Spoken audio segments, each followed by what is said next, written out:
Последниот закон за стечајци е во сила и тој го решава екзистенцијалниот проблем на 1100 лица. Од денес стечајците опфатени со овој закон, потребната документација треба да ја достават до агенциите за вработување. Ги повикувам сите стечени работници кои не беа фанати со претходниот закон со 15 години, бидејќи сега имаме измени на законот со 14 години и да одат утре во агенциите за вработување да се пријават со лична карта. Други документи немаат потреба.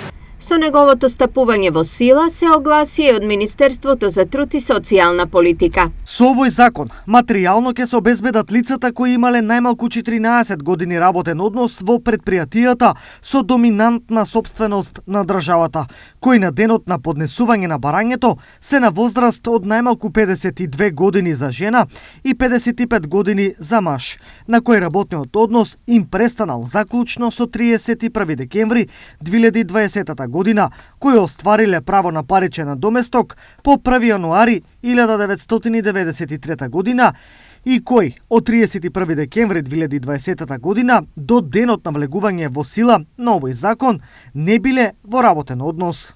Стои во соопштението. Со последните измени на законот за стечајци од 2017 година до денес решен е статусот на околу 13.000 стечајни работници.